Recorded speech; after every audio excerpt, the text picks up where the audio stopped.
Muchísimas gracias por seguir con este que es su programa, Uno más Uno.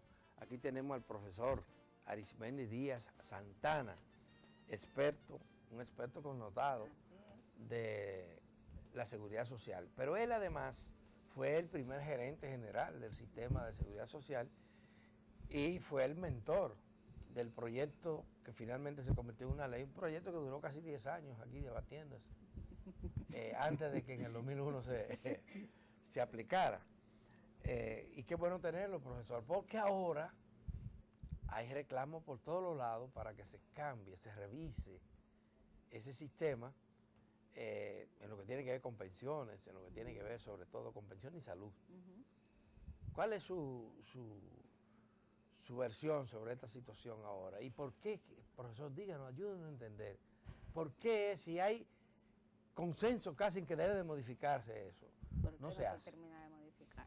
Bueno, mira, nosotros creemos en la Fundación Seguridad Social para Todos que es necesaria una revisión de la ley. De hecho, la ley que nosotros redactamos y que fue aprobada por el Congreso establecía que a los 10 años debía hacerse una revisión, porque ningún proceso social se estanca, va modificándose, va enriqueciéndose. Además, la ley se concibió para ser aplicada por etapas, como dice el artículo 60 de la Constitución de la República, que dice que el Estado Dominicano contribuirá al desarrollo progresivo del sistema dominicano de seguridad social.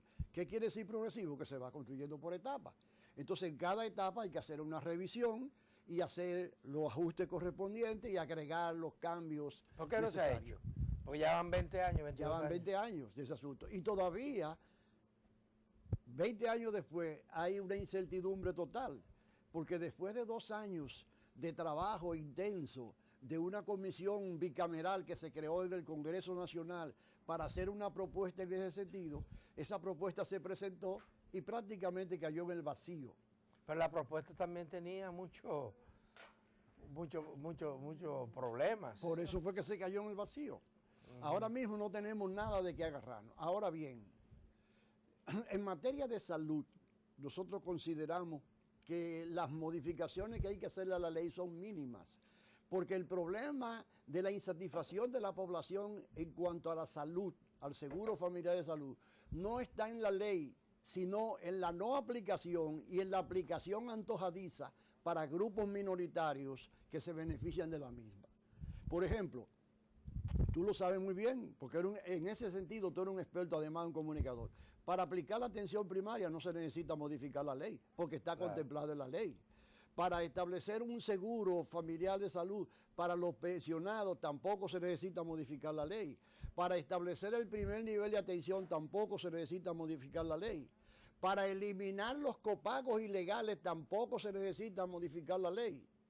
¿Cómo se lograría? O sea que cuando tú vienes a ver, si tú resuelves todos esos problemas que no necesitan de una modificación de la ley, la satisfacción de la población va a crecer considerablemente.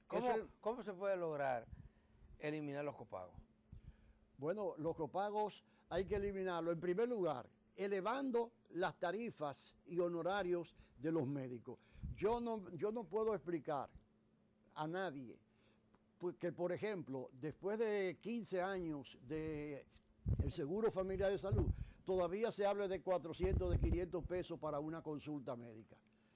Eso es irracional, eso es inadmisible y eso hay que resolverlo cuanto antes, porque no es verdad que un médico a esta altura de juego se va a conformar con 400, 500 pesos, 600, 700 pesos. Pero no habría también, es justo lo que usted dice, también que limitar el cobro indiscriminado y medalaganario de que hacen los médicos por una consulta. Claro. Porque hay consultas que cuestan 3.000, 4.000, 5.000. Perdóname que te diga esto, pero hay que decir la verdad. Los médicos son, en ese sentido del copago, los más privilegiados de este país. ¿Por qué? Porque si tú vas a un laboratorio, tú sabes que te van a cobrar el 20% de los análisis. Si tú vas a la farmacia a comprar una medicina, ese sí es un copago que está establecido por la ley y ese es el 30%. Pero cuando tú vas al médico, el médico puede ponerte cualquier por ciento. De manera discrecional. No hay límite, no hay tope. Y en efectivo y sin factura. Ese es otro tema de la transparencia que brilla por su ausencia. Pero entonces, ponerle límite a los médicos. No es fácil. Mira, nosotros hemos planteado lo siguiente, porque todo es un problema de negociación y de buscar el equilibrio. En la medida, es necesario aumentarle a los médicos las tarifas, pero al mismo tiempo que se va aumentando las tarifas a los médicos, tienen que irse reduciendo los copagos y, como tú dices, estableciendo un límite. Y ese límite se va reduciendo con el tiempo y se va aumentando los médicos y vamos avanzando hacia una situación de mayor equilibrio, pero ni una cosa ni la otra. Ni una ni la otra. En materia de pensiones, bueno. Y la cobertura también, hay problemas porque hay un médico le receta a un paciente esto Sí, y el seguro dice que no lo cubre. que no lo- Ajá, ¿tú sabes por qué ocurre eso? Eso ocurre porque todavía República Dominicana es de los pocos países del mundo y de América Latina en particular, en donde se permite la prescripción de medicamentos patentados. no Ni genérico. siquiera en Estados Unidos, que es el país más poderoso económicamente del mundo y que gasta casi el 19% del Producto Interno Bruto en salud, se le permite a un médico patentar una medicina, recetar una medicina patentada. Tú vas, y tú lo has visto, todos tenemos familiares en Estados Unidos, tú vas con una receta a una farmacia y te entregan una botellita plástica ridícula, para decirlo, en comparación con lo que son los Estados Unidos, la cantidad de pastillas que te están recomendando. ¿Qué quiere decir eso? Esa es medicina genérica, basada en el principio activo. Entonces, esa medicina genérica, si se estableciera aquí en República Dominicana, y eso es una resolución que no requiere ni de modificar la ley 4201 de General de la Salud, ni mucho menos la de Seguridad Social, se reduciría a una tercera parte el costo de los medicamentos. Y déjame decirte una cosa que tú sabes, pero que los amigos televidentes quizás no recuerdan, y es que el 68% del gasto de bolsillo de la población se produce por consumo de medicamentos. De modo que si el gobierno, si las autoridades se pusiesen de acuerdo y implantasen definitivamente lo que otros países han hecho, que es la prescripción por principio activo de los medicamentos ambulatorios, los copagos se reducirían significativamente. Pero yo he visto en las grandes autopistas del país muchos letreros, donde se anuncia como un éxito extraordinario del gobierno el que el 98% de la población esté incorporada en el Seguro Familiar de Salud. Todos sabemos, y los que nos movemos por las calles, nos montamos de vez en cuando en el tren o en la guagua, sabemos que la gente tiene un carné, pero no tiene un seguro universal. Les cubre poco, y en el caso del seguro subsidiado, muy poco, fuera de los hospitales públicos. Tú estás tocando un tema neurálgico, porque, por ejemplo, vamos a tomar como referencia en la mayoría de la población que está afiliada al subsidiado. Sí. Los afiliados al subsidiado, que la población sepa, que es el 58%. Exactamente, son mucho más que los afiliados al contributivo. Por lo tanto, ahí es donde está la gran insatisfacción de la gente. ¿Y por qué? Porque la Ley de Seguridad Social estableció un plan básico de salud para todo el mundo, independientemente de que tú seas subsidiado y que tú seas contributivo y que yo sea contributivo. Con eso fue que nos convencieron de que eso era bueno. Bueno, exactamente, porque es un derecho humano. Sí. Ese derecho humano no puede tener distinción entre uno y otro, ¿verdad? Entonces, ese plan básico de salud tiene una cápita, que en este momento son 1.557 pesos por persona por mes, ¿verdad? Entonces, ¿qué resulta? Que hubo una distorsión que se aprobó en contra de la ley, en el sentido de que, bueno, sí, eso es para el régimen contributivo, pero para el subsidiado lo que vamos a hacer es que vamos a seguir manteniendo los presupuestos de los hospitales y entonces le vamos a dar una cápita al subsidiado. En este momento la cápita del subsidiado son 257 pesos, que es la sexta parte de lo que se le da al contributivo. Y se supone, oye bien, que el resto viene por vía del financiamiento a los hospitales. Pero tú como comunicador y como conocedor de este tema sabes que ese recurso que se está empleando en los hospitales está muy mal empleado. Y que hay mucha gente ahí nombrada que no produce absolutamente nada y que no trabaja nada. En consecuencia, nosotros vamos a hacer un estudio para demostrar que una buena parte de ese presupuesto que se asigna a los hospitales no llega a la población más necesitada, a las familias más pobres y vulnerables. Y por esa razón es que hay esa diferencia y esa insatisfacción. No, pero hay otro dato que se relaciona con eso. Casi el 51% del presupuesto de SENASA se paga en servicios privados. Ay. Lo que quiere decir La ARS que estatal, los hospitales wow. públicos no satisfacen ni siquiera la necesidad básica de la gente. Pero déjame Se van ponerte a un las ejemplo, privadas. una cosa que está de moda ahora. Acaban de poner en circulación hace unos meses el plan de salud 2030, Sí. que ya tú conoces, ayer yo Sí, estuve sí. en una actividad en ese sentido. Bueno, ese plan dice que ellos hicieron una encuesta nacional y que el 55% de la población entrevistada no está satisfecha con los servicios públicos. Eso que tú estás diciendo. Entonces yo me pregunto, y tú te preguntarás como comunicador, ¿y cómo es posible que 16, 20 años después de haber creado una ley para cambiar todo ese orden y hacerla y ponerla al servicio de la población, todavía la población no esté satisfecha con los servicios que le ofrece el Estado, a pesar de ser contribuyente y pagar impuestos? Pero es que para mucha gente, y hay estudios que lo demuestran que es así, los servicios en los hospitales públicos se han degradado en vez de mejorar. Exactamente. Puede mejorar. Exactamente. ADESA es un buen ejemplo de eso. ADESA, del cual tú eres dirigente, ha hecho 2 grandes estudios. Es más, déjame decirte lo siguiente, y lo voy a decir con toda responsabilidad. ADESA ha llenado una función que le corresponde al Estado Dominicano. Si tú buscas, y te desafío a que lo digas, en los últimos 20 años, ¿qué estudio ha hecho Salud Pública o el gobierno dominicano, el que sea, serio sobre la situación del sistema de salud o de la las República universidades Dominicana? también, profesor. ¿Cómo? Las universidades. O las que deberían universidades. de cumplir ese rol también. O las Su rol universidades. académico, Aquí claro. no se ha hecho ningún estudio, porque en el fondo se piensa que cualquier estudio va a revelar tantas falencias que es mejor no No hacerlo. hacerlo. Por eso es que últimamente ni siquiera se está calculando el gasto de bolsillo. Las autoridades de un tiempo pasado comenzaron a hacer ese cálculo. Y esas mismas autoridades se dieron cuenta que eso estaba revelando una situación de injusticia, Y de echaron para inequidad atrás. tan grande que no Dejaron valía la de pena hacer. seguir haciendo ese cálculo. Y en este momento no hay un cálculo actualizado de cuánto aporta la población como gasto de bolsillo al Servicio Nacional de Salud. Qué cosa. Tenemos que pausar. Sí, vamos a hacer una pausa y cuando regresemos vamos a introducir a la conversación el tema de las pensiones, que ahí también hay datos importantes. Ay, qué bueno.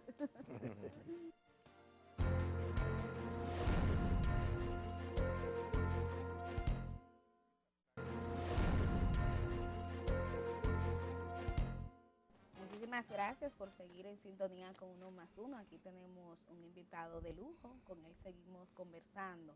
Arismendi Díaz Santana, experto en el tema de la seguridad social. Antes de hacer la pausa, yo le pedía que introdujéramos a la conversación el tema de pensiones, porque ahí, al igual que en la anterior, hay mucha tasa de insatisfacción. Entonces, un poco que comparta con nosotros algunos datos. Así es. Y agradezco muchísimo eso porque si bien la salud es importantísima para la población y necesita una curación inmediata, también lo es para las pensiones, aunque es a largo plazo. Sí. Porque en materia de pensión es como cuando tú siembras una matica. Se siembra Esa para matica va cosechar. creciendo, va creciendo, va creciendo, va dando frutos y al final es que tú cosechas, pero tú tienes que ver que va creciendo. En materia de pensiones sí es necesario, Adalberto, una reforma urgente, urgente y urgente de la ley. Te voy a poner unos ejemplos. Mira, en este momento, de acuerdo a la CIPEN, hay 4.720.631 afiliados al seguro de vejez, discapacidad y sobrevivencia, pensiones, ¿verdad? 4.700.000 y pico. De esos 4 millones, solo 1.943.868 están activos, o sea que están cotizando. Los demás pertenecen al sistema, pero no están cotizando. ¿Son parientes o No, qué? O personas que no están en materia de laborando. pensión, de lo que se toma en cuenta son los titulares. Los nada más. titulares nada más. O sea que el 58.8% no está cotizando. Solamente lo está haciendo el 41.2%. ¿Y por qué?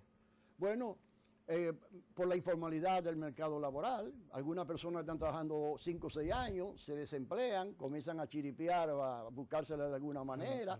A los 5 o 6 años a lo mejor se enganchan en el gobierno, en la administración pública o lo que sea. O sea, entran y salen al mundo laboral. Eso no es un problema de la seguridad social, es un problema nacional, pero es un problema que hay que tomar en consideración.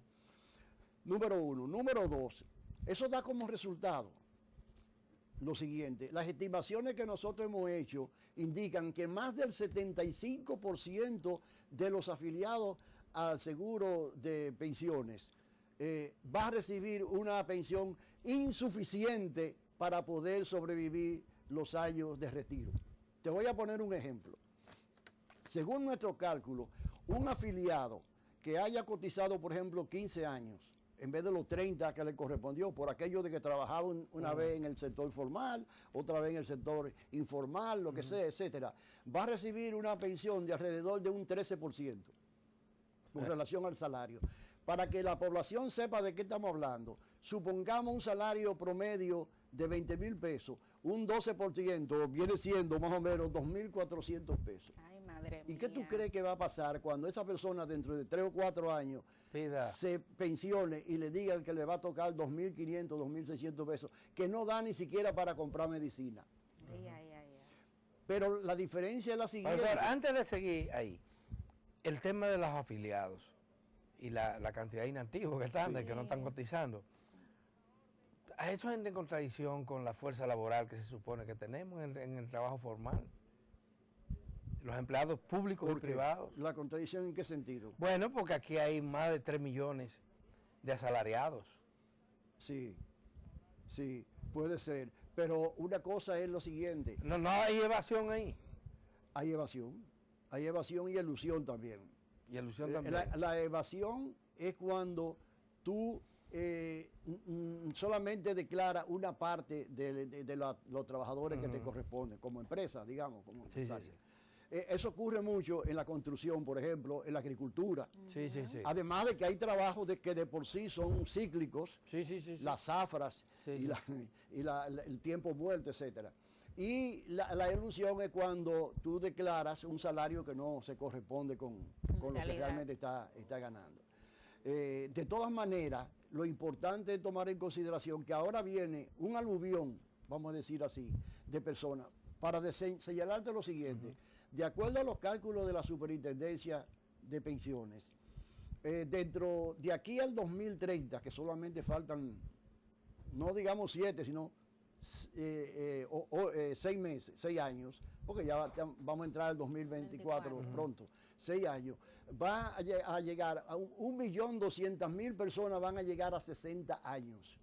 Tienen derecho a pensión. Con derecho a pensión.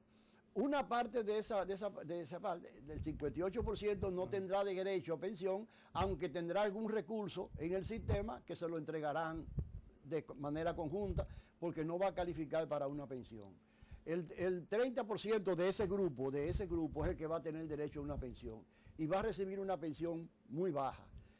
Entonces, nosotros prevemos que esa situación va a crear una inestabilidad e ingobernabilidad en el país, porque ya no estamos hablando de 5,000 braceros haitianos que van y que 200 hacen un piquete frente al Palacio Nacional.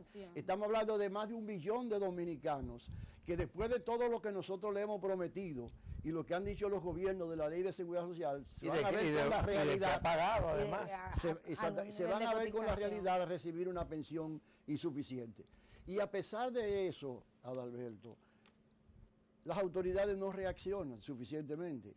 Nosotros teníamos la esperanza de que el proyecto de la comisión bicameral fuera lo suficientemente sensato y equilibrado como para que hubiese sido el punto de partida para una solución del problema y que ya a esta altura de juego, antes del 2024, tuviésemos una renovación de la Ley de Seguridad Social en materia de pensiones. Y no tenemos nada. ¿Cuál sería la propuesta ahí, Arismendi? Se lo pregunto porque he escuchado inclusive a personas allegadas al sector empresarial que dicen que el problema es, por un lado, la informalidad de la economía dominicana y por otro, el tema salarial, que dice, bueno, que aquí los salarios son muy bajos. Entonces, un poco, ¿cómo resolver este tema de pensiones? La parte de informalidad es cierto, eso influye muchísimo, pero lo que más está creando el problema son dos cosas. Una, cuando nosotros estábamos haciendo la ley, yo fui quien hizo los cálculos actuariales en ese sentido. El primer proyecto que nosotros presentamos era de un 23% del salario de contribución, un 10% para salud y un 12% para pensiones y un 1% para riesgos laborales. Entonces, tanto el CONEP de entonces como las centrales sindicales dijeron, nosotros no podemos aportar tanto, necesitamos que se reduzca un 2%, eso un 21%. Entonces, en ese momento decidimos que había que no tocar la parte de salud, que era lo más importante que la gente decía en la vista pública, primero salud y después pensiones. Entonces le quitamos ese 2% a pensiones. Por eso es que las pensiones van a ser tan bajas, número uno. Número Solución, dos, aumentarle entonces. ¿cómo? Solución, aumentar el per Exactamente. cápita que hay que Ahora pagar. bien, cuando yo hago estos cálculos, lo estoy haciendo con sentido realista y como profesional. Dicho sea de paso, estoy dispuesto a cualquier institución pública, universidad, lo que sea, que quiera conocer estos detalles y yo pueda discutir con sus técnicos todo esto en bien de la población, estamos en la mejor disposición. Pero el problema, el detonante fundamental en este momento en la República Dominicana y en el mundo es la longevidad. Porque esos recursos que estamos hablando son suficientes si, por ejemplo, la esperanza de vida fueran 6 o 7 años. Después de la pensión. Cuando se creó el Seguro Social, la esperanza de vida en la República Dominicana eran 46 años. Claro. Cuando se creó en el 48, Y ahora son 70. y ahora son 73, 74, y son mujeres 76 y 77 posiblemente. ¿Verdad? Entonces, claro, tú tienes un fondo determinado. Si tú lo divides entre 5 años, ese fondo te da alto. Si lo divides entre 8 años, ese fondo te da menos. Y si lo divides entre 16 y 17 años promedio, te da mucho menos. O sea, el problema está en que la población ha ido elevando su esperanza de vida y las aportaciones son las mismas. Te voy a poner un ejemplo. Profesor, pero todo parece indicar que este país ya no resiste esta situación por mucho más tiempo. Y que la razón por la que no se abordó con seriedad una reforma era puramente política, electoral. Porque hablarle de aumentar el per cápita, por ejemplo, En un momento de elección. crea problemas. Una gran parte de los trabajadores no van a estar de acuerdo y entonces viene toda la discusión. Lo que quiero llegar es, todo parece indicar que el gobierno que llegue a partir de las elecciones no tendrá ninguna excusa para no impulsar un proceso de reforma sustancial de las pensiones y de lo que le falta al sistema de salud. Totalmente de acuerdo. Eso vendrá entonces. Y déjame decirte lo siguiente, tú que representas un movimiento, yo otro movimiento y mucha gente que nos está escuchando ahí, nosotros tenemos que hacer una gran coalición, digámoslo así, porque como tú dices, el año que viene va a ser un año electoral y los políticos lo más que van a hacer es ofrecer cosas, Promesas. pero no van a hacer cosas y nos van a ofrecer. Ahora bien, si nosotros creamos un movimiento de conciencia nacional de las urgencias y de las soluciones que se necesitan, nosotros podemos ayudar a que las nuevas autoridades, sean las que están aquí ahora o las que puedan venir de otra corriente, puedan hacer en los primeros, a final del 2024, las reformas que realmente se necesitan. Esta es más prioritaria que la reforma fiscal. Las dos son innecesarias, totalmente necesarias por diferentes razones. Porque por la ausencia de la reforma fiscal... Hablo de la reforma fiscal Oye, porque... la ausencia de la otra reforma cosa. fiscal significa mayores préstamos externos. Ya nosotros estamos haciendo una reforma fiscal, pero regresiva. Cada vez que se detiene ese proceso, hay que buscar más financiamiento del exterior en dólares. Para poder...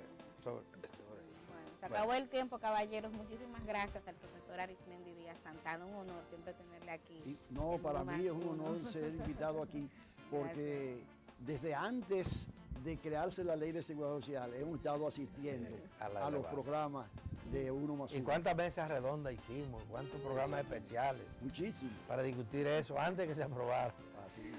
Bueno, Hasta mañana. sí, se nos acaba el tiempo. Mañana tendremos otro programa similar.